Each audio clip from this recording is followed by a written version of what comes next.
રાજકોટ જિલ્લાના જેતપુરમાં મહિલા સમિતિ દ્વારા જેતપુર ડાઇંગ ઉદ્યોગની ઓફિસે આવેદનપત્ર આપવામાં આવ્યું હતું।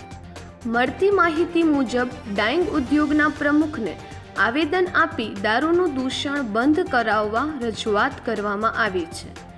જેતપુર શહેરમાં ડાઇંગ ઉદ્યોગના કારખાના વિસ્તારમાં દારૂનો ધંધો ખુલ્લેઆમ ચાલી રહ્યો છે, ત્યારે જેતપુર ઉદ્યોગમાં પરપ્રાંતીય શ્રમિકો સહિત અંદાજિત 1 લાખ લોકો મજૂરી કામ કરતા હોય અને આ મજૂરો દારૂનો નશો કરીને ગુનાખોરી કરતા હોય, ત્યારે આ દારૂનું દૂષણ બંધ કરાવવામાં આવે તેવી માંગ ઉઠી છે। ઉપરાંત ઉદ્યોગપતિ પોલીસને રજૂઆત કરીને દારૂનો દૂષણ બંધ કરાવે અથવા તો જનતા રેડ કરવામાં આવશે તેવી ચીમકી મહિલાઓ દ્વારા આપવામાં આવી છે। આપણું જેતપુર, ધવલ ચિતારા, જેતપુર।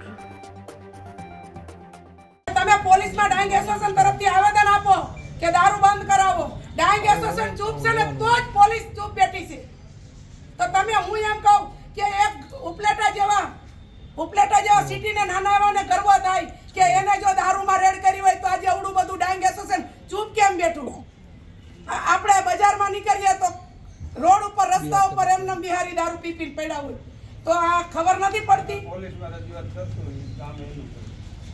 પણ એમ નહીં, પોલીસમાં રજૂઆત કરીને 8 દિવસની અંદર મહિલા સમિતિને તમે ખાતરી આપો અને આવેદન આપી અને અમને બાંહેધરી આપો, નહીંતર અમે હરેક કારખાની અંદર રેડું કરવા જાઉં। અમને બાંહેધરી આપી છે, અમે રજૂઆત કરશું।